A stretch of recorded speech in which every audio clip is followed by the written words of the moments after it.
This guy can upgrade any of his equipment at a fraction of the usual cost, thanks to an ultra-rare artifact he obtained after clearing 999 floors of the tower. For other players, upgrading is a long and expensive process that slows down their progress. But with this artifact, our guy plans to surpass even his previous record and conquer every floor of the Tower of Gods. Here's how it all began. Stakes are running high in a tournament of a game called Tower of God. Players are going sweaty in try-hard mode and everyone's banking on Subai to win. This dude is out here moving like let me solo her from Elden Ring. He deals the finishing blow and clears the 999th level of the game. The crowd goes wild until suddenly, boom, consciousness shot. Subai dies instantly and travels to a spiritual dimension of the game. When he opens his eyes, he arrives in the classroom of the game, the starting point of all players. Bro beat the game so hard they yeeted his ass right inside it. Subai takes a few glances around him and quickly learns that he's literally a part of the game now. This is the Yan Kingdom. Entering the Tower of God has strict requirements. But luckily for our boy, he's the top sweaty pro gamer for this game. The idea of being yeeted by Heart Attack Kun doesn't scare him. It actually excites him. The best part? No one's cleared more than 99 floors in this version of the game. This means a dude like Subai would be a god amongst their ranks. The instructor tells the students to crush the crystal, immediately teleporting them away to the newbie zone. Smashing it in his palm, Subai officially starts his real experience with the thrilling game. Unfortunately, Bro's data has been wiped clean, so he's got to start over from scratch. Subai spawns into the beginner zone and discovers a unique artifact as a reward for clearing the final floor. This supreme artifact trumps all other class types in the game, ranging from rough to common, excellent to rare, perfect to legendary, and finally epic and supreme. This supreme artifact helps him upgrade any equipment with a 100% success rate at the cost of a small fee. With this, Subai is already ahead of the competition. Setting his sights on the beginner tavern, he wonders if the tavern lady still remembers him. Our boy inspects his beginner stats and realizes that this is no longer just a game without consequences. Every move he makes is going to risk his life, so even a 10% stat boost at the start is a godsend.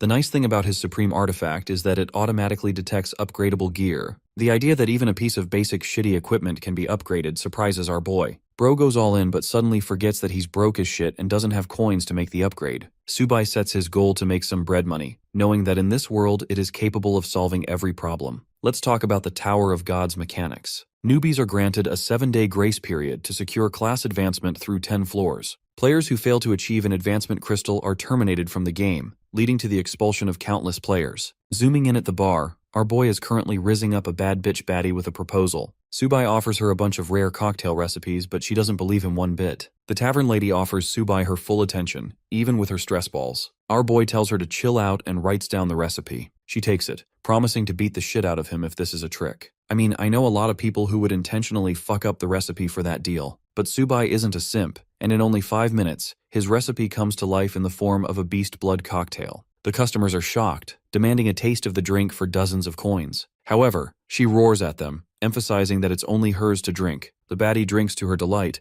meanwhile her top fights for its life. By the time she's done chugging it down, the girl is literally horny and wants more recipes. Subai offers her 5 recipes for 20 gold coins, an offer that really pleases her. The deal is secured, securing him enough money to upgrade. The tavern lady is straight up wifey material too, because she offers this guy an excellent grade weapon just for free. This beautiful blade is called the Refined Dagger. He thanks her and leaves, ambiguously rizzing her up by suggesting they're old friends. Outside, our boy commences his upgrades. With just a handful of silver coins, his weapon's quality skyrockets with boosted stats. Now he can easily clear the first floor without difficulty. Subai arrives in the outer region of the beginner zone, where the shittiest losers imaginable are hunting rabbits and acting tough. Bro walks by them, calling them pussies for preying on something so harmless and cute. One of the guys warns him from approaching a danger zone, but the idea is so baffling to him that our boy doesn't even care. Suddenly, a wind serpent creeps up from behind to attack him. Subai reacts so quickly with his blade that it doesn't even faze him, turning the thing into sushi.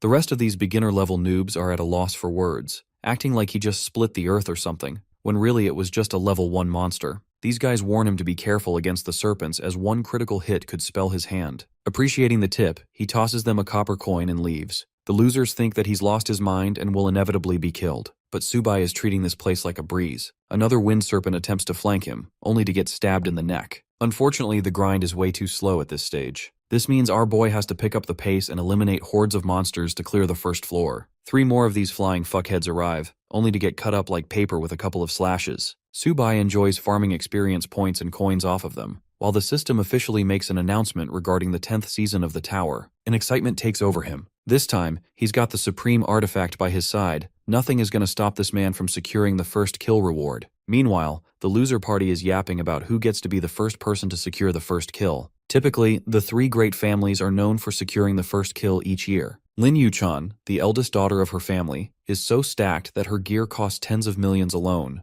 To her, these losers are worthless insects who can only kill rabbits. Not our boy, though. He's chopping up these flying noodles like no tomorrow. At long last, Subai meets his experience requirement for the next level and evolves to level 2. He even got a shitty iron chest for it. Inspecting stats, Subai discovers the system leaderboard. Some of the players are speedrunning level 3 already. He wasted too much time focusing on the supreme artifact, but now his main goal is to steal the lead of the top players. But first, Subai is interested in the chest before him. Popping open the black iron chest, our boy unlocks a basic cloth armor with an additional 30 copper coins. Subai is put under the dilemma of either boosting his premium dagger or upgrading his armor. Knowing that the beginner zone boss isn't going to be hard to beat, he decides to spend the upgrade on his premium dagger. The system requests him to choose the number of upgrades for it. Subai only selects a single upgrade, costing him 50 copper coins. With this, the blade evolves into a refined dagger. Saying, "Fuck it, we ball," this man decides that it's time to boost it to the max. For a 7 times upgrade, Subai selects the option and spends the necessary coins. The system kickstarts his weapon's evolution cycle. The refined dagger has now acquired 8 additional points, and its physical attack is capable of dealing 60 damage at one time. The weapon is straight out of Valorant, and the upgrades boosted the dagger's attack power. Subai flings it around, satisfied with the new speed. Even though the weapon is merely an excellent quality, its stats are actually comparable to a rare weapon. This is all possible with the help of the supreme clock at his disposal. Believing that he's ready for the first floor, our boy steps forward to challenge the Tower of God. Let's talk about the boss's respawn system.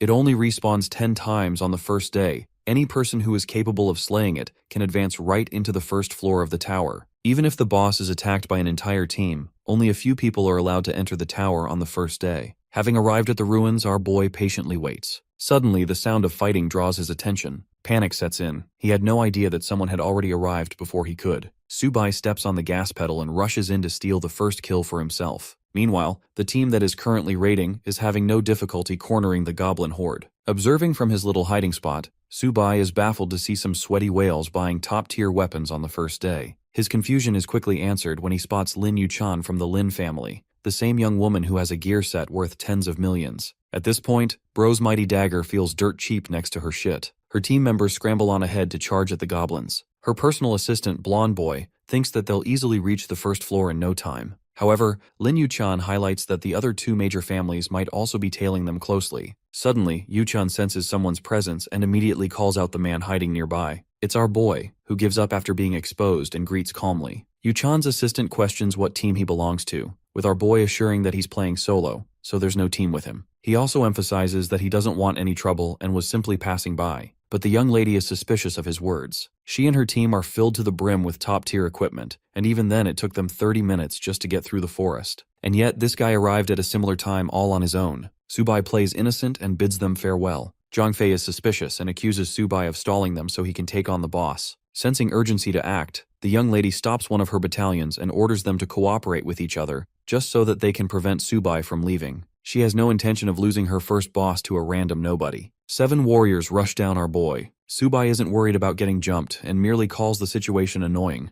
Manifesting his dagger, he taunts them for dragging him in their mess. The snarky assistant thinks that our boy is being arrogant, as he's nothing more than a level 2 newbie against a group of fighters. The warriors quickly pounce on our boy, while Subai is more than happy to entertain them. The first attack is in the form of an arrow, which Subai casually deflects with a simple reaction. This attack was actually from the young lady herself, and his reflexes shocked her. Next up, there are 2 warriors lunging forth for an aerial strike. Subai cuts them like vegetables with a single slice. His monstrous reaction speed stuns the shitty hair blonde. All of a sudden, the level 2 rookie appears no different than a boss monster himself. Aura farming to the max. Our boy humbles the group by reminding them that they're way below his caliber, even if they possess good equipment. Saying so, he goes on the offensive, slicing down 3 more men with critical hits back to back. Witnessing his unstoppable rampage, the assistant experiences an "oh shit we're cooked" moment and calls for a retreat. Still maintaining his arrogance, he threatens Subai for having messed with the wrong family, but our boy doesn't give a damn and walks like he owns the place. It doesn't matter who it is, he's going to kill anyone who poses an obstacle to him. Despite Bitch Boy's anger issues, Lady Yuchan tells her lapdog to shut up. Zhang Fei is stunned to see her sudden concession. Extending an offer, Yuchan pitches the interesting solo player a deal. The thing is, Lady Yuchan has a good head on her shoulders. She has already judged Subai to be exceptional for arriving all alone and defeating multiple men. Her ridiculous sudden proposal baffles Virgin Zhang Fei, who calls our boy a mere solo player. But Yuchan tells him to shut up again, reminding him that their objective is to conquer the Tower of God without exception. Our boy thinks it's a fair deal, and assures them that he won't attack or disturb their group again, provided that they grant him a protection tax benefit, a silver coin for each person. Subai thinks that it's a fair price, but Simp Fei is losing his marbles at the young man's audacity. For the third time, the young lady tells her lapdog to shut up. The young lady surrenders 3 coins as a token of friendship. She also wants our boy to add her as a friend. Subai is chill with that offer, as long as she can offer another gold coin. This man is out here squeezing the gold out of her. Yuchan casually accepts the offer, while Zhang Fei is twitching like a loser. The baddie makes a second suggestion, recommending that Subai and the team hunt the beginner boss together. Her continued interest in the first boss's defeat is clearly evident in Subai's observation. Knowing that, he accepts the deal, as long as they can settle on another condition. Yuchan hears him out, as he makes a ridiculous offer again. Our boy wants to take full control of the group as part of their strategy to defeat the boss. Subai doesn't give a flying rat's ass. The only way he's going to let them participate in the kill is if they follow his orders and don't become an obstacle. Despite Yuchan's openness, she's not on par with the deal and refuses to give up leadership. Treating it like no big deal, our boy turns the other direction and is more than happy to leave them behind. Suddenly, Yuchan flips a switch. She literally offers this man 100 gold coins out of the blue just to get him on her side. He declines her insulting offer, knowing he's going to get way more by killing the boss. Zhang Fei calls him out for acting like a big shot. But something's not right, and Yuchan can sense it. She's doubtful of her chances of defeating the boss with a team, and yet here Subai is walking around acting like he's already won. In the next scene, our boy is busy playing with the system. Thanks to his new gold coins, he can upgrade his equipment again. Remember that basic cloth armor? He prioritizes upgrading it now, paying 1650 silver to skip the upgrade time as well, boosting his overall endurance. Subai is thrilled to find his health skyrocketing beyond 300. In the next scene, we're back at the tavern. Many beginner players are dying to kill the first boss, and it's certain that they will advance to the first floor soon. The tavern lady amusingly wonders if the Yan Nation will be able to secure the first kill this year at all. Even though their guild managed to hold the first kill record all the way up to floor 9, they were eventually dusted by a powerful rookie from the Beacon Nation. This rookie had some kind of triple S class profession and became the best of the best. While they're yapping at the bar, our boy is hopping around the cliffs, avoiding the small fry goblins to set his sights on the real target. Subai is left flabbergasted. There's already a fight going on, which means someone came even faster than him. Analyzing the familiar scent, Subai wonders if the energy concealment powder is being used. The powder actually masks the scent of the player from other monsters, but this won't work when it comes to higher level creatures. It bothers him how the wealthy families can easily use this kind of shit to quickly advance ahead. Deep inside the boss's lair, a group of warriors are fighting for their lives against the surrounding goblin horde. If the boss was already fighting a group, then our boy would have had to wait an entire hour before getting his turn. One of the warriors alerts brother Wang, sharing that a complete newbie has arrived out of nowhere. Wang doesn't think it's necessary for them to stop him,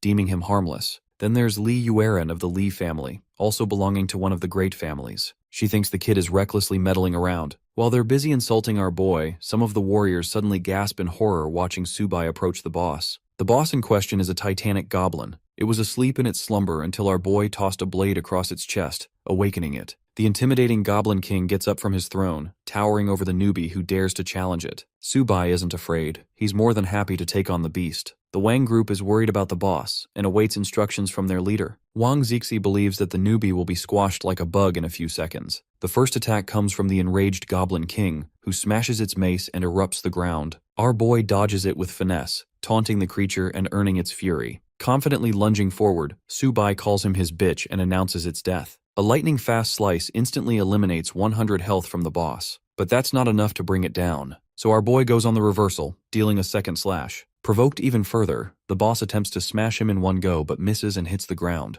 Its speed is no match for Subai's fast reflexes. Next, our boy goes for an aerial descent, landing a vertical slash that obliterates another chunk of health. The only reason he's been able to land critical hits is because Subai possesses knowledge of its weak points, those being the chest, lower back, and eyes. The spectators watching are at a loss for words. These D1 haters were shit-talking about our boy earlier and now have nothing to say. Yuren worriedly asks Zixi for his analysis, but this guy has the same question as her. Just how is this rookie so damn fast? Kiting is a skill that even the top-tier players have difficulty mastering, and yet Subai is casually exploiting it in his movements. The boss is pretty weak with its depleting health, so technically they could jump Subai and steal his kill. This grinning bastard thinks that they should wait for a while longer, believing that the rookie will eventually make a mistake and feel the wrath of the Goblin King. I mean, Subai is pretty casual with it, and he's violating this beginner boss at this point. The Goblin King screams in pain and tries to attack again, but he completely misses and allows our boy to land yet another critical slash. The Goblin King roars in fury, but this cry isn't one of pain. It's a calling to summon its troops. Our boy realizes that things are about to get complicated,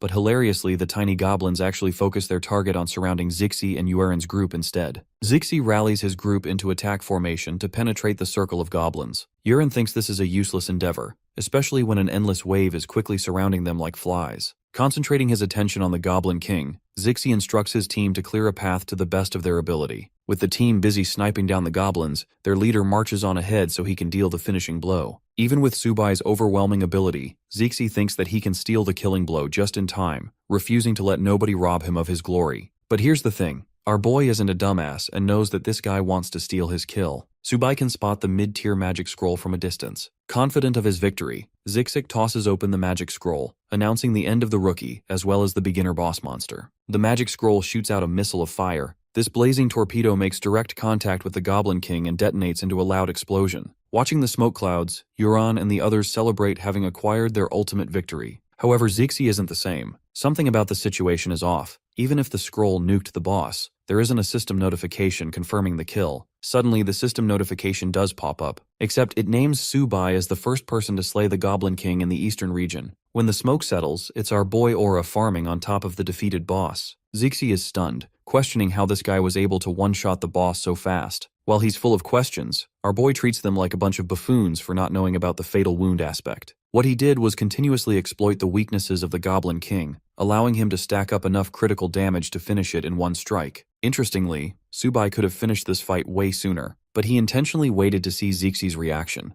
In reality, our boy just wanted to teach this arrogant noble a lesson, that money alone isn't enough to get you everything. Back at the tavern, the same announcement of Subai's victory of the beginner boss reaches them. For the first time in years, the first kill of the boss was stolen from all three major families. Instead, an ordinary guy was able to snatch it for himself, making the people wonder if this dude is secretly a top-level assassin from a secret clan. The kid is an orphan with no abilities or weapons, so it's impossible for him to have defeated the three families in their run for first place. Shifting perspective to Yuchan's group, she's rendered speechless while Simp Fei can't believe what he's reading. Immediately, she storms her battalions to blitz towards the first rally point. Finally, there's Zixi Wang, who is acting pissy even after the dirty cheap move he pulled. This hotshot knows that they've got no choice but to wait for another hour before the boss respawns again. Out of nowhere, young lady Yuchan arrives out of a portal, taking offense at Zixi for trying to snipe the second boss. While these losers are arguing with each other, our boy is rewarded with a silver chest for his incredible victory over the Goblin King. He's also now considered one of the only few players among the server to accomplish the mission, which secures him another silver chest.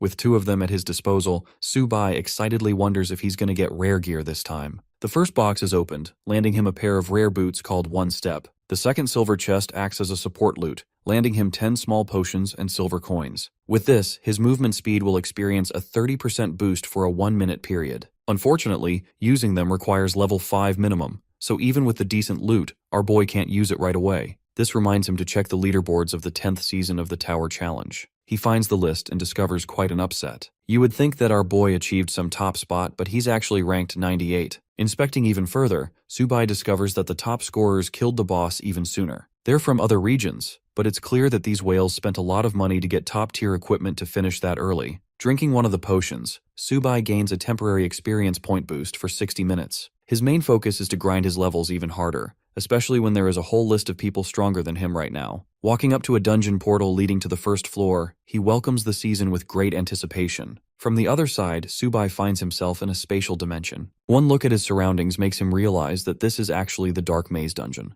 This confuses him a bit. The thing about the beginner zone dungeons of the tower is that there are many different types ranging with different difficulties. The Dark Maze dungeon, this one, ranks roughly mid to high difficulty in the beginner course, making it one of the most challenging ones for new players. Placing his foot precisely, our boy starts to move in systematic fashion. He is careful about each step and recalls that it's the same pattern as last time. Subai finds himself lucky for having retained his knowledge of the maze. Suddenly, an arm shoots out of the floor. From a magic circle, a creepy ghoul arrives out of nowhere. Our boy clearly didn't expect to meet his ex-girlfriend here. Subai knows that it's a ghoul. That's not the issue here. Inspecting the creature's stats, he learns that it's a normal type with average stats. The troublesome factor about ghouls is their high agility paired with intense damage bursts. This means our boy has to play it safe in order to not get overwhelmed. Activating his flash step ability, this guy literally blitzes past the ghoul, landing a solid critical hit. That one swing of a blade is enough to kill the beast immediately. Right when our boy thought he was only dealing with one ghoul, another pops out of the ground and tries to attack him. Thankfully, Subai slashes it all the same, killing it with a single attack. With 2 kills secured back-to-back under his belt, he earns 40 experience points and consequently levels up to 3. Thanks to this level up, he's also acquired 2 attribute points. Things are coming together after defeating the Goblin King,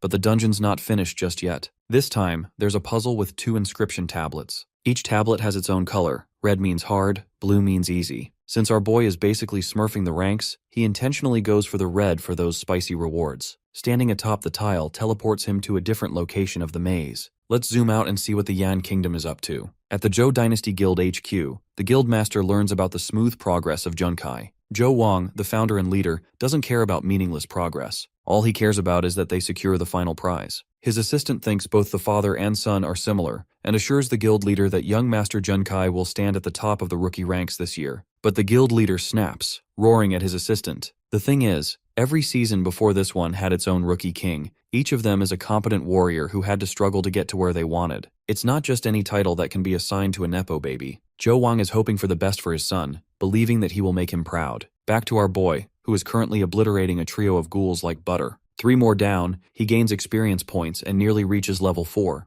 These monsters are helping him farm points with ease, and his experience potion makes it all worth it too. With all of the ghouls defeated, their corpses vanish from the room. Surprisingly, 5 tiles light up in succession, each boasting a different color. Subai stares at the intriguing gray tablet, which always leads to a hidden room. It's not a bonus he expected, but he welcomes it with open arms. Curious to see what lies at the end of this route, he steps on the gray tablet to reach the hidden room. The moment he teleports is also the moment he is welcomed by dozens of bloodthirsty ghouls. These Spider-Man wannabes waste no time pouncing on top of our boy, but they forgot they were dealing with Mahal Jordan. Subai leaps up to accept their challenge and slashes every single one of them. In the time span of a few minutes, this man defeats every single ghoul in the room, achieving level 4 and earning points in the progress. Subai excitedly checks his level system, having cleared the hidden room. Despite the difficulty of the room being S, this man managed to clear it without any problems. With his preparation finished, our boy thinks that it's finally time for him to pay the boss a visit. First, he inspects the global rankings.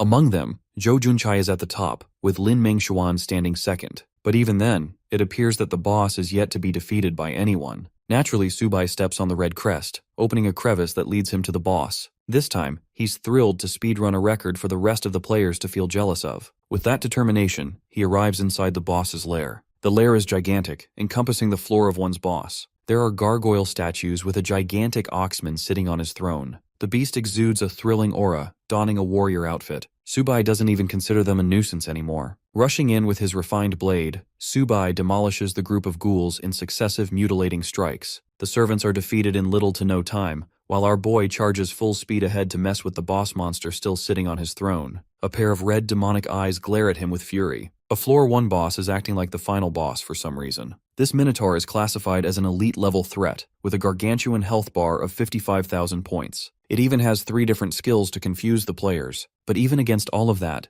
Subai is chill, and taunts the Minotaur for being just as cocky as he was before. First up, our boy throws his decoy sword to lure the attention of the boss. The Minotaur casually swipes the sword with a flick of its hand. Annoyed, the Colossus grabs its enormous battle axe, channeling streaks of electricity. Prepared, the monster lets out a battle cry that shakes the dungeon room with its ferocity. The battle cry activates the 2 gargoyles that were sitting on top of the pillars. Subai displays no signs of fear, and instead shows true excitement at being challenged. The explosive Minotaur activates its trample charge skill to unleash a heavy swing of its axe. Meanwhile, the 2 gargoyles are planning to attack our boy from behind. Fighting strategically, Subai first evades the swing, causing the Minotaur to stagger and create an opening. Then he exploits the same opening by stabbing the monster at its weak point, landing a critical strike upon first contact. The monster roars, but our boy's already on the move for a second swing and zooms past the battlefield. Reading the Minotaur's next move, Subai anticipates another slashing strike. But before they could do anything, this guy literally speed blitzes all 3 of his targets with an array of slashes from top to bottom. Each slash causes an immense amount of damage thanks to Subai's lightning-fast slipstream skill. Enraged, the Minotaur attempts to stomp our boy. Subai dashes away with ease. Right now, the Minotaur is furious. So furious that it burns an orange aura, tapping into one of its 3 skills called the Heavy Bull Charge. I don't know about you guys, but if a house-sized bull covered in flames fucking charged at me, I would be praying to every god on earth to save my life. Subai didn't anticipate the Minotaur to use a skill so quickly. The monster is moments away from trampling our boy,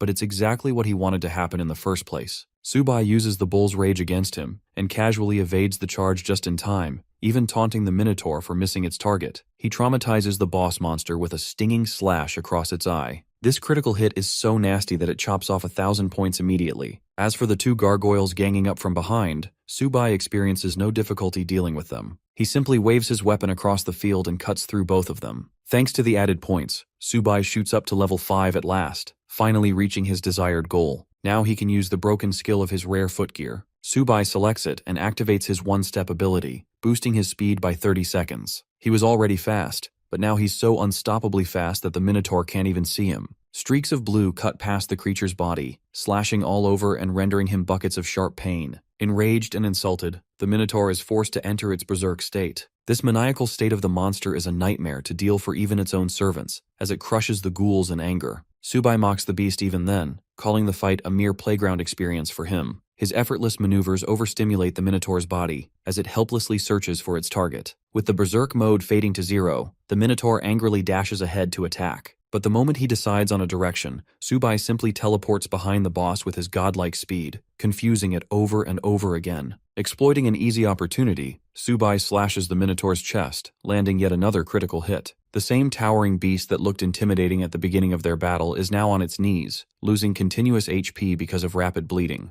And now, the boss is just an easy target to kill. With the monster immobilized, Subai plunges his blade into its thick skin, forcing out more blood. This last hit just now extinguishes 3,000 points of health. In the end, the monster no longer has the health to continue the fight, and topples to the ground with a heavy slam. The conclusion of the battle earns Subai an entry ticket to floor 2 of the dungeon. Having defeated the first floor's boss with a perfect battle rating, the system awards him with a whopping 10,000 experience points. The system also honors him with the achievement of becoming the first player to beat the first floor boss. His reward is a golden treasure chest as well as an experience orb among gold coins. His speedrun time is just under an hour, which also breaks the all-time record for clearing in the Tower of God. On the flip side, a certain someone is facing the giant Minotaur with a blazing explosion. This person is none other than Zhou Junkai, who possesses the 10,000 Calamities Annihilation Cannon. This trust fund baby thinks he owns the world because of daddy's money. But right as he's fighting the creature, the system announcement pops up, informing the players about Subai's incredible record of defeating the first floor boss. Junkai's face drops in shock, unable to comprehend how there could be someone even faster than him. At the current leaderboard, Subai has just displaced Junkai's #1 rank. This guy is so salty that he thinks our boy must have cheated, because there's no one who could have defeated the Minotaur in under an hour. The system notification has gained the attention of many people, making them question the legitimacy of the player known as Subai. No one would have thought the Yan Kingdom would be responsible for recreating a monster like Li Jianxian, who became a legend for his nation. From Subai's performance so far, people are already banking on the chances of him succeeding as the rookie king of the season. Even more alarmed is the guild leader, Junkai's daddy, who questions the identity of Subai. Still, there were 9 floors left in the Tower of God, and if Junkai managed to ace his job transfer mission, he could potentially steal the Rookie King's title for himself. Showing disregard for his son, the guild leader demands a full-scale investigation on Subai. The scene cuts to Lady Yuchan, who is already making moves, sending messages to our boy. She even invited him to come work for the Lin family, and in the end, massively regrets underestimating his abilities. Let's go back to our boy, who stands before the golden treasure chest. This piece of beauty only appears for first kills and special events, so they are really hard to come by. Thanks to his accomplishment, Subai will be the first person to open the golden chest of this Eason, which means he is guaranteed a top-tier piece of equipment. Hovering before his eyes is a gold-plated perfect grade item. Its name? The almighty golden hoe. Our boy grabs his hoe and secures the bag. He knows that this thing will become a lot more useful in the later stages of the tower. He consumes the orb's benefits, gaining 60,000 points right off the bat. As a result, he shoots up to level 6. Next, he upgrades his footwear equipment, spending 3,000 silver coins to skip the upgrade time duration. Since he's got more than enough money at his disposal, Subai gets the benefit right away. After a while, he's swimming in a high-level upgrade. The system outlines his current profile, his main equipment being the Supreme Artifact, his trusty refined blade, his rare footwear, and finally a common armor. To bump up the difficulty of his speedrun journey, Subai makes a personal goal of clearing the 10 floors within 24 hours. Our next location is the Naka Desert. The system informs our boy of a 1-minute waiting period before the start of the first wave. The countdown begins, while Subai is intrigued by the landscape. Knowing what he does in the desert, Subai is expecting 10 waves of monster invasions. But that seems way too slow and easy for him, so he wants to look for a way to help them spawn even faster. The first creature pops out of the summoning portal just behind him. This ugly freakazoid is the sawtooth lizard with a venomous bite. Subai is genuinely bored and thinks that these guys are only going to waste his time. Instead of waiting for them, Bro seizes the initiative and makes his first move by lunging right in. With a single slash, the first lizard is slain with a critical hit. Then another, back to back until the entire wave is annihilated. Now that all of them were dead, the second wave would arrive in another minute. The normal battle process of defeating these lizards takes about 10 minutes, but our boy easily managed to defeat the wave in 2. The second wave follows suit, with Subai popping open the use of his one-step gear. This way he'll reach them even faster than before and wipe them out quickly. With the effect activated, this man becomes the Flash, securing kill after kill after kill in a zigzag motion. Subai is so excited that he wants to break all of the records he made in his previous life. The system dubs complete annihilation of Wave 2 of the lizards. The third wave quickly spawned, only to get killed all the same. The fourth spawned, also dead. This happened until eventually our boy confronted the boss of the second floor. Subai is seconds away from dealing the finishing blow on the werewolf. His final slash nails the last strike, ending the creature's life. With this, Floor 2 has been cleared and the entry ticket for the third has been granted. The system awards him with another golden treasure chest for securing the first kill of the boss. His clear time was only 30 minutes too, making it a really fast speedrun. Popping open the chest, our boy discovers the one thing that he desperately needed the most. A perfect grade linked armor, clad in purple and gold. This thing is a beast with a regeneration effect too. Subai is proud of his luck, and heads right into the upgrade settings to boost its stats. He doesn't want to make it completely overpowered, to the point not even he can use it. Spending 1 gold coin, our boy moves forward with the expensive upgrade, feeling satisfied with his premium investment. Subai's level jumps up to 7 after consuming another experience orb. He is now powerful enough to challenge the third floor with the entry ticket. Our boy steps towards the portal after extinguishing 100 gold coins like nothing. His current hurdle is shortage of funds.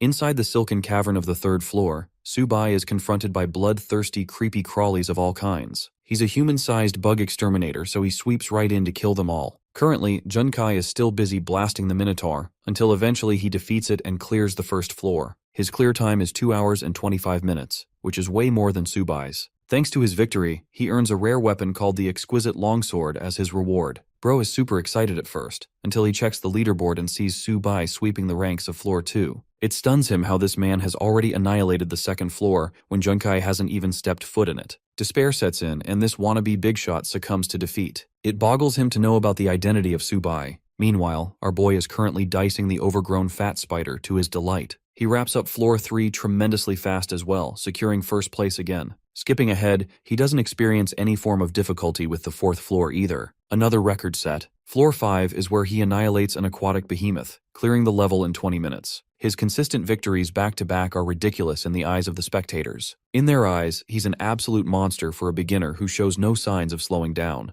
Many others are chatting, wondering if this season is too easy for the beginners. But then comes the question of Junkai's pace, as despite having obtained a godlike weapon for free, he still took a while clearing level 1. The scene cuts to the strategy meeting room, where the members of the group express their interest in our boy. Pei Ling Sui and Sinantian find it strange that this mysterious fellow doesn't even have a previous track record or any family connections. They theorize that perhaps Subai stumbled upon some kind of overpowered ability within the tower, but that's extremely rare. Only 10 pieces of epic-grade equipment exist in the Yan Kingdom, so it's not reasonable to think Subai has one. Ling Shui and Nantian are two of the most competent fighters the Yan Kingdom has ever known, and even they are dumbfounded by this situation. Their argument is brought to an end by strategy leader Captain Su Kang. This guy doesn't care about the specifics. All he cares about is purchasing Subai's weapons after he returns from the tower. He reasons that they could set a meeting with him to discuss details. Nantian shares his objections, but the captain quickly shuts him up, emphasizing that the rookie squads have always worked this way. They could use Subai for their own benefits. Saying so, the captain dismisses the meeting and leaves. Ling Sui teases Nantian to worry about himself, as he's at the verge of being demoted to the second-tier team. Back to our boy.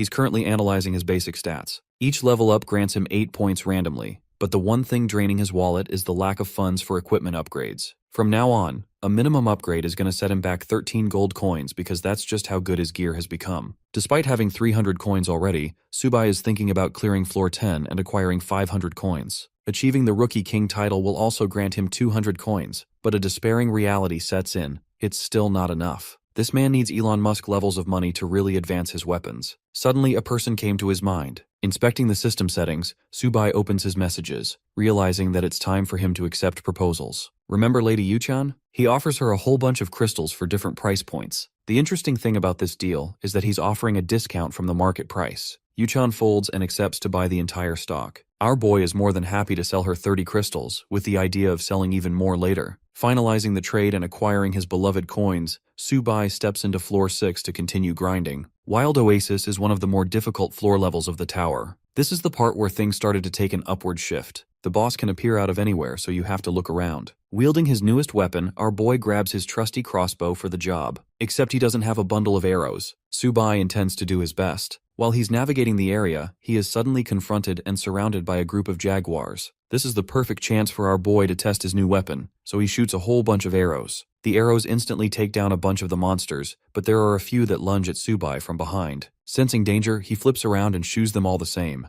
With the monsters killed, Subai decides to reuse the arrows from their corpses. The good thing is that they can be used twice, which means he could save them for later floors. When they've expired their use, he's gonna make bank by selling them to Yuchan. Arriving at the stream, Subai remembers that this location is where the boss is known for spawning. Moving against the water, he senses a tingling feeling. This confirms the location of the boss. Like clockwork, Subai senses its arrival and jumps ahead to defeat it. However, he finds a bunch of trident-wielding fishmen instead. These guys are normal monster types in a group. Subai targets each one of them with his range weapon. The first few arrows easily kill the fishmen. Their bodies also drop a rare bag of coins as well as a job transfer crystal. Our boy selects the B-rank crystal, which has a high drop rate in this location. Next, he prompts the system settings for the crystal and sends it to Lady Yuchan, offering her a trade. The woman takes one look at the warrior class crystal and presents 100 gold coins, or 100,000 in cash. Milking the shit out of her wallet, Subai forces her to double her offer, and the deal is secured. Next, he pounces away happily, having secured another round of farming. Suddenly, Subai hears an intimidating screeching sound. He turns around, excited to confront the boss at last. This dude is also a fishman, except he's on steroids and definitely needs a Snickers. Dubbed the Oasis Fish Demon, this guy is an elite-level boss with numerous skills of its own. But it's nothing to Subai, who shit-talks the boss, aims his crossbow at his next plaything.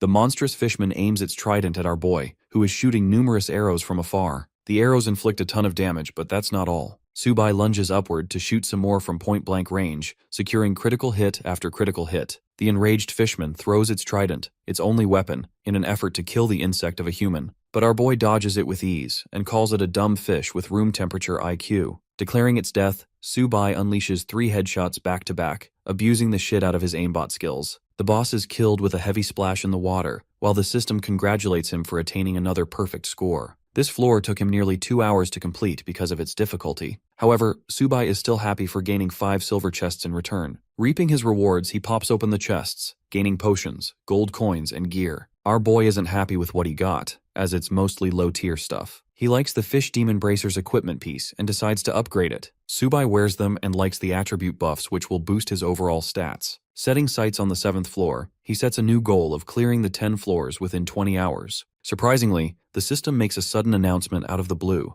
A new player, Lin Mengshuan, appears to have emerged with an S-class profession off the bat. People are discussing Mengshuan's origin from the Lin family, the same family that shares connections to Sword Immortal Li, a guy who is so godlike that he's ranked number 1 in the world. People are seriously taking Mengshuan as a serious contender for the Rookie King, but some people are also skeptical of her, seeing how Subai annihilated the 7th floor already while Mengshuan's stuck on 3rd. Some of them predict that Mengshuan has some kind of secret weapon, just like Zhou Junchai. Right now, our boy is sitting at the top with Mengshuan and Junchai trailing behind. The spoiled brat is enraged for being 3rd place and intends to take his revenge after the 5th floor rankings. The 7th floor of the Tower of God brings us to the Dark Castle. Here, our boy is going up against the Primordial Edgelord. He slashes the old bag of bones with a critical hit. On the 4th floor, Mengshuan is currently busy pummeling the Lizardman, refusing to stay stuck in 2nd place. Junkai is on the 5th floor and freshly acquired a class-changing stone. His awakening is actually incredible, with Junkai entering the double SS rank class as a gunner. On the 8th floor, we have our boy challenging a bunch of skeletons in the abyss of pain. Subai slashes them once each, killing them with a single blow. He's excited by his current trajectory, knowing that only 2 more floors are left to topple. Mengshuan defeated the 6th floor at the same time as Junchai.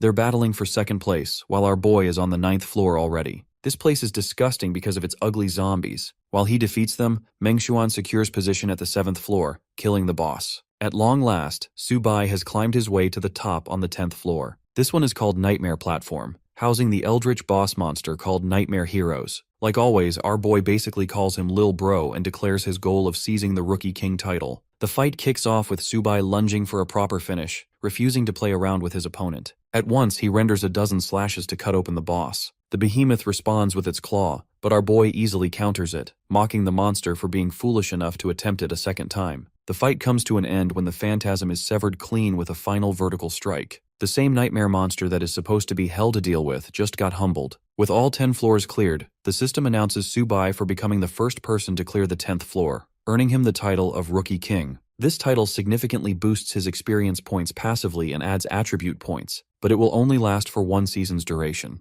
The important thing is that he secured a triple S-class crystal. With 5 golden chests held in reserve, our boy is expecting top-tier loot this time. First up is the rare tiger sword, which is kinda mid. Then there's a treasure map, which is great for navigation. An energy shield and a light stone aren't too impressive, but better than average. The best of all among them are the fire dragon gauntlets. Their stats are so good they could be classified as epic gear. Testing out their strength, our boy nukes the field with a punch. Observing his profile, he thinks that he'll become unstoppable if he can simply upgrade the gear with the supreme clock. Next, he opens 30 silver chests that he collected during his farming run. This secured him enough money to upgrade all of his weapons and even unlock some new ones. Let's check the reactions of the mob. The spectators of Yan are shocked to witness Subai's successful conquest in 17 hours. He also got a triple S-class crystal, which is the rarest, so rare that the likes of Sword Immortal Li had one and became #1 worldwide. The people of Yan Kingdom are crying happy tears for the success of their nation, while members of the meeting council are monitoring Subai's combat footage. The captain demands to investigate every last piece of information on our boy and emphasizes recruiting him immediately. Ling Shui questions what they should offer him in the first place, prompting the captain to shout at her. His offer is the highest standard squad for Subai to join, the same squad that is on the front lines for all their missions. After all, a talent like Subai could never be placed in second-rate losers. The captain insists that a genius talent like him cannot be left to chance. After acquiring Subai, their squad will shoot up in rankings tremendously, putting their status next to the immortal sword Li. Ling Shui promises to complete the mission, knowing that the captain is right. At the beginner's tavern, spectators wonder if Subai has already chosen a class. He has yet to make a transfer, but so far his strength is beyond their imagination.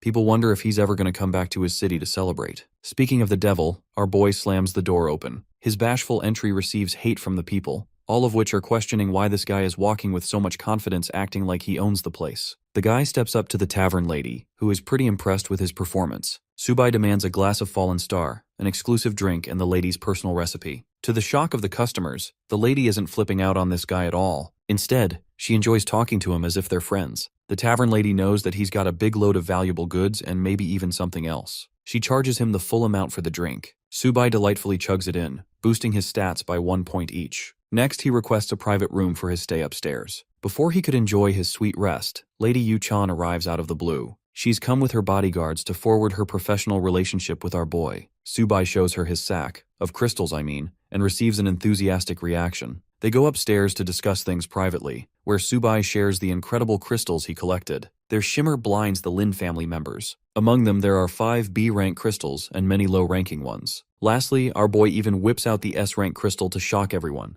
None of the Lin family members expected this, not even Yu-chan, who is probably ready to sell herself just to get her hands on it. This girl is going horny over a crystal, while mustache hair at the back is losing his mind. Yu-chan instantly demands a price for the crystal, setting her sights on the trade. Subai assures her that the rest of the items will be sold at market price. He's looking for 10% in cash and the rest of the amount transferred in gold coins. He also tasks her with a bunch of supplies to purchase, something Yu-chan can easily do with her network. Subai hands her the list and takes care of business. Bro settles down on his couch, asking for an offer for the S-rank crystal. Lady Yu-chan pumps out 200 million in cash as her big number. Not even our boy expected this piece of rock to cost that much. Hilariously, Yu-chan treats it like 200 million isn't even that high for this rarity, so she's even happy to give him a free residence in the first city of the Tower of God. Both of her lackeys are questioning Yu-chan's decision to offer such a prestigious reward, but this woman is standing on business and really wants that crystal for whatever reason. Subai realizes that he might be underestimating the stone's value.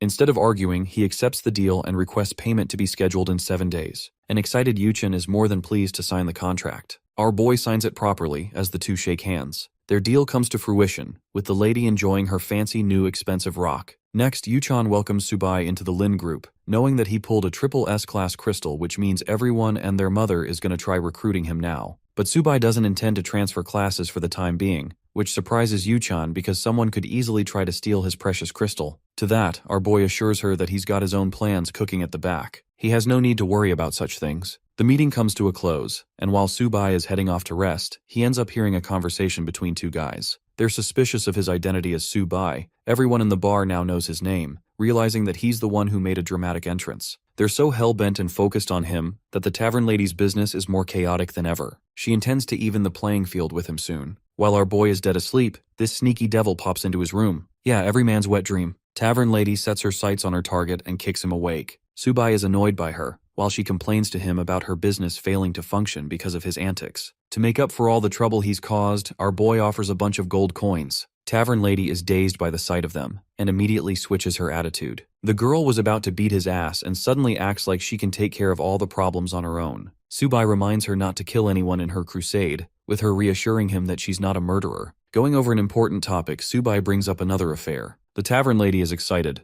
predicting that he's brought her a bunch of rare recipes to sell again. However, what he reveals is actually the triple S grade job change crystal. Yes, the rarest crystal to ever exist. Subai informs her that he's about to initiate the god's trial. It catches her interest, causing her to question how he came to know about it at all. The answer is simple. It's from the information of his previous life, where he'd experienced it more than 100 times already. The tavern lady emphasizes that the only requirement for the trial is the crystal. In that dimension, there won't be any money or equipment. Instead, there will be a hidden class crystal. It's a risky maneuver, because if our boy actually ends up taking the trial, the SSS grade crystal will vanish. One shot is all he has, and unfortunately, Subai has failed this opportunity over 100 times in the past. He aims to rectify his mistakes, and requests her to arrange the trial. The tavern lady is surprised by his determination, and reminds our boy that if he dies, it's on him. Subai isn't worried, and remains confident in his chances of survival. The tavern lady grasps the crystal and crushes it in her hand, commencing the start of the trial. After the crystal's destruction, the system alerts the player that there won't be any way to escape the trial after it has begun.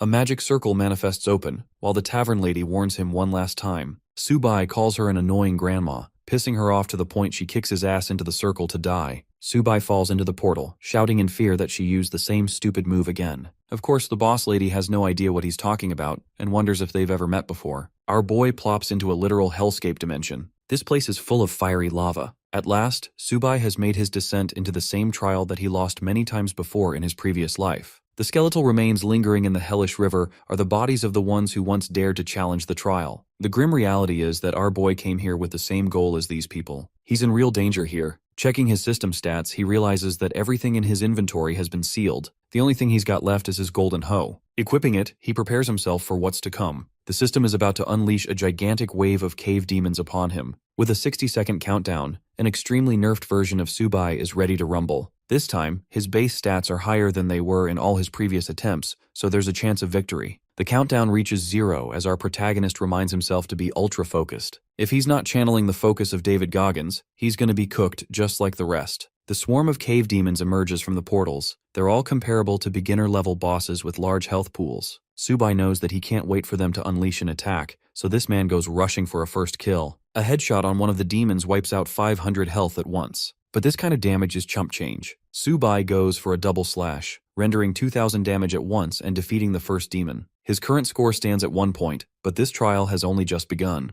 Launching his secondary assault, Subai cuts up the second demon in a myriad of strikes. His back-to-back killing spree has already taken out 3 demons in quick succession. Subai's steal-slash technique is making a mess out of the demons with each swing. The sword is even given for the test has skills of its own, and it's thanks to our boy's past experience with the God Trial that he can use their full potential. More of the demons crawled their way to him. In response, This man unleashes a column of 3 fiery strikes, killing 3 demons instantly with critical hits. Subai is really feeling himself and loves the killing spree. Let's zoom out and check things out in town. People in the forums are busy discussing why the mysterious Subai has yet to change his class. No one would have waited this long to transition into a powerful class. News of Lady Yuchan selling some high-quality crystals for auction have also reached their ears. They wonder if Subai ended up selling her all his goods. That's where the tavern lady comes in, beating their asses for disturbing her business. She assures them that Subai's crystal is already broken, which doesn't make any sense because they didn't get a notification of his class change. Tavern MILF assures them that she's the one who crushed the crystal, and she's more than happy to crush their heads too. I mean, I don't think any of us is going to refuse that offer. Back at the strategy group meeting room, the captain receives a sudden report from one of his informants. He can't believe his ears. The crystal has been shattered by Lady Dinah, who physically can't lie as she's an NPC. This spells trouble for this guy's plans. While the chatters are busy shit-talking about our boy, the captain is furious and slams the table in his anger. The punk uses this opportunity to berate Subai's caliber and assures their leader that the kid is a dumbass for wasting his crystal. Ling Shui thinks this clown is annoying, while he accuses her of having feelings for the newbie. Their stupid argument is brought to a halt with the captain screaming his frustrations. He doesn't give a damn about them, and calls for an immediate protection of the tower, emphasizing that they capture Subai and return with him for a conversation. The blonde punk still doesn't think it's worthwhile to pursue the latest rookie king,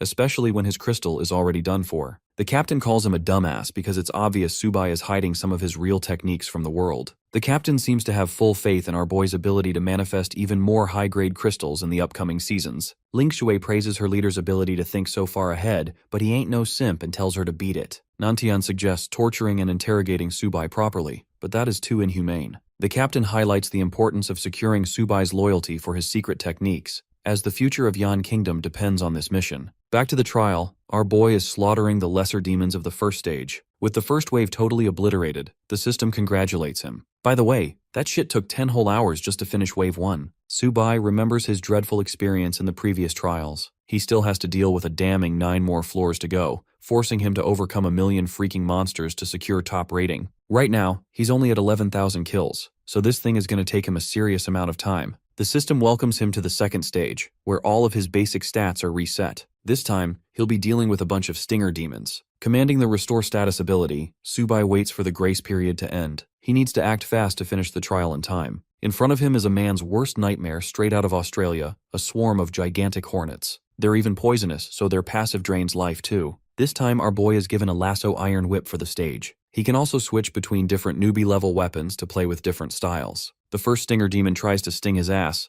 but our boy channels the power of Zeus and obliterates 20 of them in one go. So far, the whip is working in his favor, especially when these stinger demons are known for having really shitty defensive stats. Activating his sweep skill and pairing it with the whip, this man demolishes 50 demons in his second blast. 12 hours of continuous slaughtering later, our boy stands at a score of 255,000. At long last, the stage has been cleared, with Subai brought to complete exhaustion. Here, he switches his weapon to a spear. Killing 250,000 of those things was a pain in the ass just now, but thankfully the new stage transition allows him to reset his health and stamina. For his next wave, Subai will have to deal with a horde of warlock imps. Adapting accordingly, he switches to a long-range fighting style with a bow, the perfect weakness to beat these guys. These imps are basically Batman if he turned into an ugly green midget with 0 aura. Subai begins their extermination by launching numerous arrows at once. Most of them land as clear headshots. He smiles confidently in his speed as it is his strongest stat. The imps retaliate by casting ranged spells of their own. Subai evades these colorful little lasers and successfully makes it out in one piece. And yes, the one piece is real. Around this time, we have Meng Xuan, who has freshly defeated the 10th boss of the Tower of God. It took her a total time of 40 hours to clear the whole thing. Despite finishing second, she is not happy, and intends to personally meet Subai someday. Day 6 of the trial breaks news across the kingdom. The rookie class ranking has officially been released with around 100 S-rank players and 21 SS class players. The citizens of Yan Kingdom aren't too thrilled about this announcement. It's similar to the results of last year. However, the performance of Junkai, Weilan, Mengzhuan, and finally Yuchan is notable. The only mystery yet to be solved is the disappearance of Subai. Speaking of him, we get to the old tavern where Lady Yuchan is sipping her tea. Simp Fei questions why she turned down 2 important proposals from the other families all for the sake of a nobody like Subai. Just like always, she ignores Lil Bro's ranting and demands her to focus on his given order. He tries to whine more, but she shuts him up, stating that she has personal plans to follow. In her friend list, there are only a handful of people, but Subai appears to have entered abnormal status. It's been a week since this change, around the same period where the rumors of his crystal shattering spread around. Deducing his condition using these 2 points, Yuchan realizes that our boy is still stuck in the newbie zone doing something miraculous again. Speaking of our boy, let's head to stage 7 of the trial. Here, Subai is dealing with durable golems.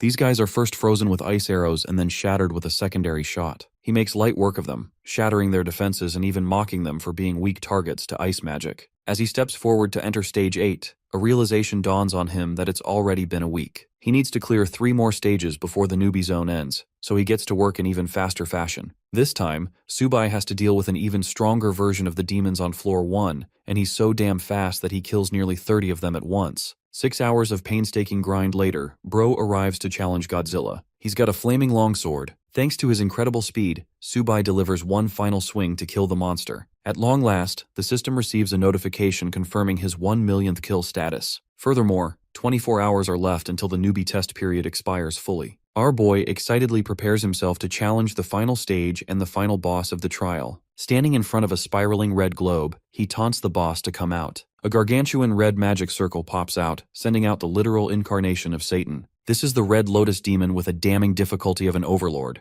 Boasting 1 million health points, this thing is a tough cookie to crack. But this guy cracks all the hoes. I mean all the bosses. The flaming demon curses at the foolish human and attempts to annihilate him with a single attack. Bro dodges a literal nuke and realizes that he gotta be careful around this titanic demon. The fact that this boss has 2,000 defenses alone means that most of Subai's attacks are gonna be useless. Right now, he's forced to be on the defensive, hoping to exploit an opening to make his move. The Red Lotus Demon throws dozens of spiraling strikes, each of which is evaded by Subai's excellent footwork and evasive skills. Equipping himself with a hook chain gauntlet, our protagonist awaits his perfect chance. The Red Lotus Demon is moments away from summoning a minion from the flames, but Subai is faster and actually uses the hook chain to pull its body, ragdolling it against the boss monster's face. The demon writhes in pain, having suffered damage from one of its own attacks. Meanwhile, our boy is in the mood to avenge all of his fallen comrades who dared to challenge this trial and lost their lives. Manifesting his sword, he swipes a spatial rend that literally chops off the overlord's right limb. With its attacks now nullified, Subai sweeps in to capitalize on the opportunity. This time, he lunges up top and equips his bow for a ranged strike. These arrows make contact with the overlord's body, inflicting more damage. Using the same momentum paired with lightning-fast speed,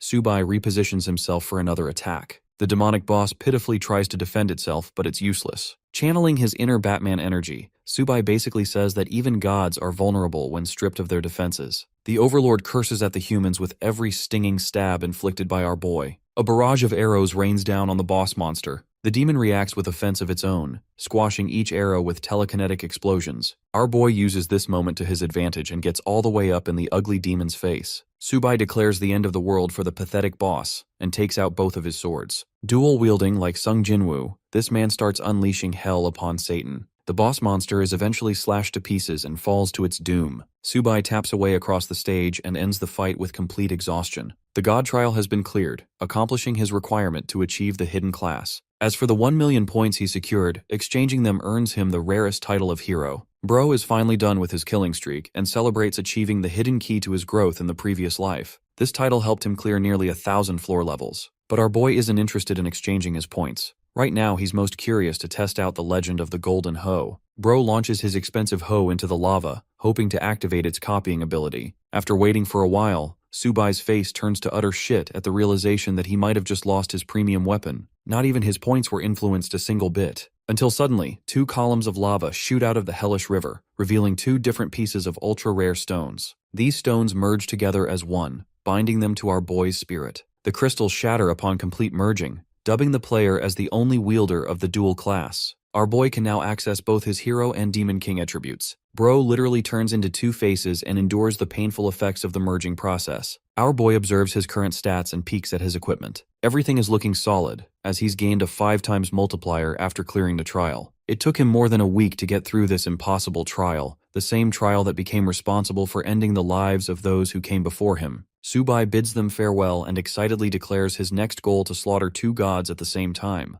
Yuchan is observing her menu status when suddenly she sees our boy's online status. The ground starts to shake out of nowhere. Following the strange and sudden noise, Tavern Baddie races upstairs to see what's up. Here she finds his dumbass casually aura farming on the couch. The baddie is stunned that this man actually stood on business and cleared the possible trial. Glancing at his dual-wielding class utterly leaves her speechless. It's a concept that isn't even supposed to exist. Our boy is impressed by her sharp observation, but he doesn't really care to explain. He wants to go out for a walk with her, but she rejects his ass. Subai bids her farewell while she supplies him with one final reward. It's a hidden badge of perfect status, allowing a player to conceal their stats and even mask one's appearance. It's just the right thing Subai needed at the time. The baddie is worried about him being outed as a Demon King class specimen, and at his current trajectory, people will treat him like a threat and start hunting him down. Subai shoots her a flying kiss sarcastically and leaves the tavern with a thank you. The MILF is left flustered, kicking the air by his smooth riz. Let's head over to Ream City, which is the first playground for the newbies who clear the newbie zone. This place helps supply them with quests, class skills, and even teleportation portals up to floor 30. Walking around with an immaculate drip, Subai is really feeling himself and thinks he's ready to rumble. He coincidentally runs into Yu-chan and her men. Her two badonkadonks greet us right through the screen, as Yu-chan welcomes his return after a week-long disappearance. A while later, at the Lin family's business quarters, Yu-chan is politely treated as a guest. He's dazzled by the family's luxurious spending to own a club like this.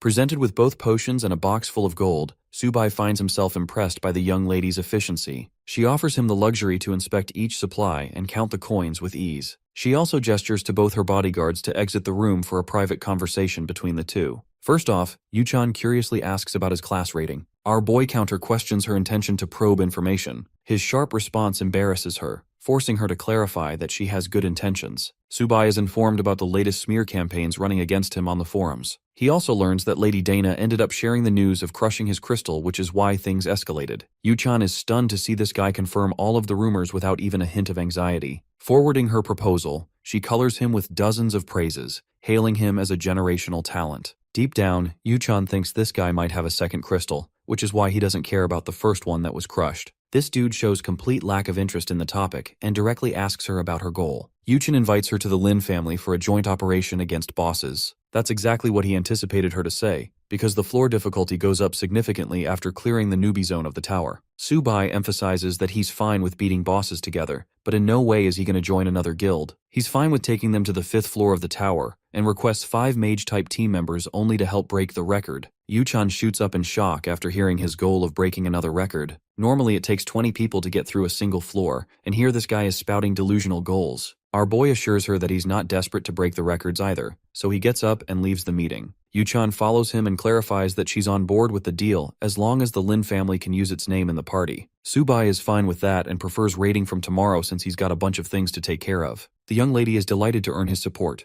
while Zhang Fei dubs him a scammer for the millionth time. Bro is a generational hater at this point. Yu-chan humbles his ass by reminding the blonde twat that he's the one who kicked their asses back at level 1. If they recklessly challenged him, they wouldn't have made it out of the floor either. Yu-chan commands an immediate team formation following Subai's formation. Though this loser agrees to follow her order, deep down he harbors great distaste for our boy and prays for his downfall. At the City Lord's mansion, Subai is seen casually walking up to the gate. The people try to stop him from having a death wish, but he doesn't get why this normie is trying so hard. Wu Tai calls the newbie naive and warns him of the tight security around the City Lord's mansion. Subai decides to entertain the young fellow with a little secret. The secret in question is that anyone can get an entry as long as they are crazy powerful. Subai walks up to the guards and reveals his hero title, instantly earning their praise and compliance. The people watching him from afar are at a loss for words, unable to comprehend how this new guy managed to go inside like a VIP. Even now, the guards are escorting the hero with top-tier courting.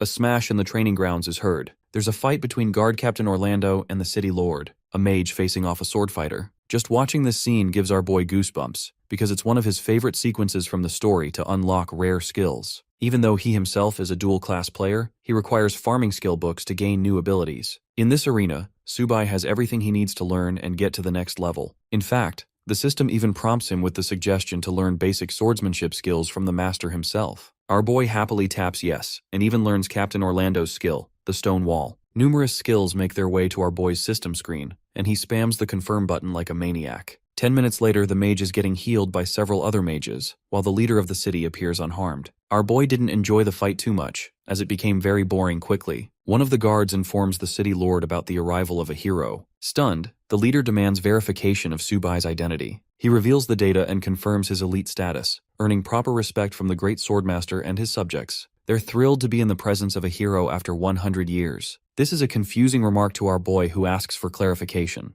The city lord shares that a hero is destined to lead Rim City into the light, but this corny description is way too exaggerated in Subai's view. Instead of glazing himself, he asks information on any quests. Knowing that the hero is currently only level 10, the city lord reveals a new mission. Apparently his trusty dog is missing, and he insultingly offers a reward of 10 gold coins for its retrieval. It's such a shitty job and underestimation of our boy's abilities, to the point Subai reveals his terrifying aura to express his anger. Wiser of the two, the mage Captain Orlando offers other missions, thinking of how stupid the city lord's suggestion just sounded. The hero receives 3 new quests to collect materials for rewards. Just then, the great swordmaster also remembers a suitable request. He tasks Subai to investigate a certain area. With so many quests lined up, our protagonist highlights how no one has cleared them before in the main storyline. Ordinary players are far too busy obsessing over the tower floors that they forget about side quests being the key to real buffs. Interestingly, the Swordmaster's quest catches our boy's attention the most. The city lord makes a sudden proposal, highlighting the average hero's godlike combat abilities. Long story short, this guy wants a one-on-one fight against the hero. Offering a handicap to the hero, the city lord even intends to seal his most powerful skills. However, our boy has different plans and tells this dude to just cap himself around level 30. The same goes for Captain Orlando, implying that this man is about to smoke both of them at the same time. The mage and great warrior are equally stunned and express their complaints with this idea, knowing that the hero doesn't have a whole bunch of skills. Subai shuts their yapping and recommends they communicate in the fight. Both fighters give one look at each other, before expressing keen interest in the hero's might. In the arena, the guards murmur their shocking thoughts. The last time these guys tag-teamed together was back when they defeated a powerful level 200 monstrosity. And here is Subai, who has arrogantly challenged them at the same time.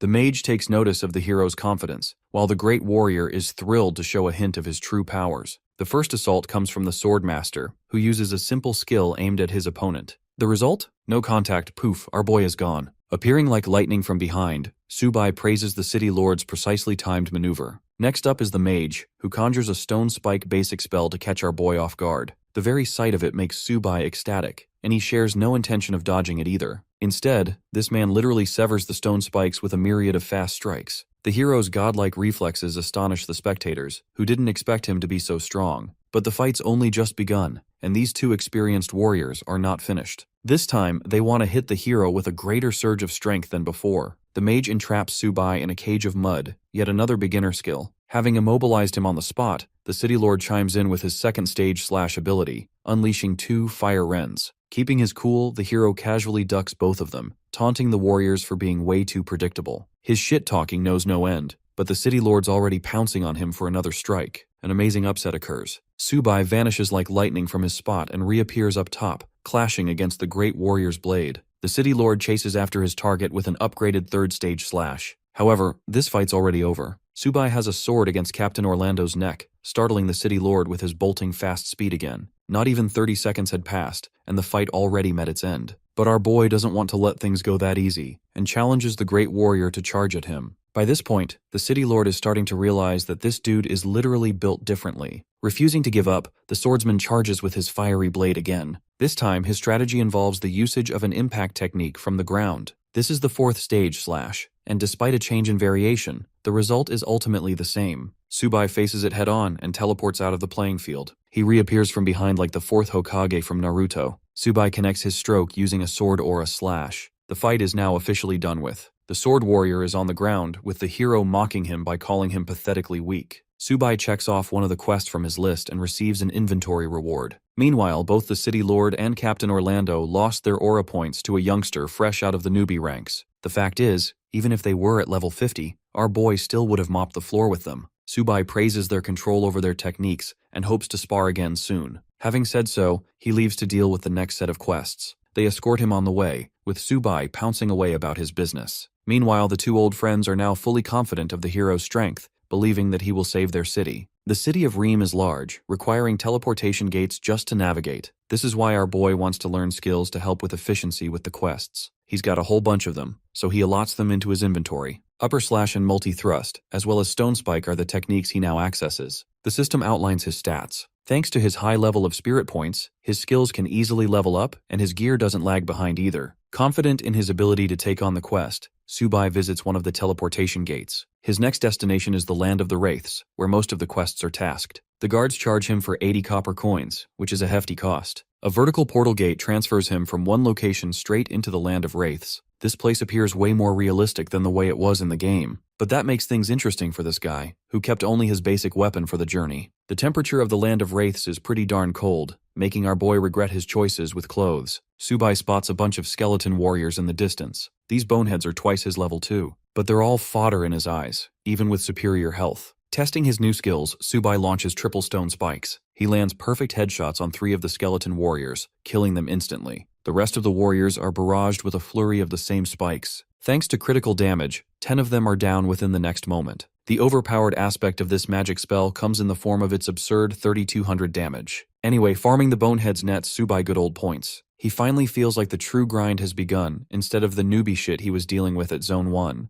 A while passes and he's done clearing the wave, leveling up to 11 at the same time. In his previous life, acquiring skill points was a pain in the ass, but right now he's speeding through them thanks to his double class. In fact, when Subai inspects his stats, he's flabbergasted to see a 50-point increase to every perimeter. The boost of a hidden class is better than even the triple S profession. Back to the boneheads, they're here to get massacred, and massacred they indeed get when Subai launches a rain of earth spikes. To spice things up a bit, this man erects a stone wall to throw them off. He's loving every second of this massacre, berating his prey for being the victim of his job skills. The first quest is completed with the defeat of 1,000 skeleton warriors. Our boy's pretty happy with those results, but still has a long way to go to achieve his goal. The army of boneheads arrives, but this time they've brought an intimidating big guy too. This dude is literally Ghost Rider if he hits the gym and takes a ton of steroids. The Skull of Fire is a common boss in this zone. Subai is happy to challenge it, so he throws in more of his earth spikes. His assault pulverizes the fleet of skeleton warriors, killing hundreds of them at the same time. The boss monster wields a sick-ass bone sword with blue flames, and finally comes out of hiding to challenge the human in a direct fight. Subai mocks him for even thinking it has a chance against a human with infinite mana reserves.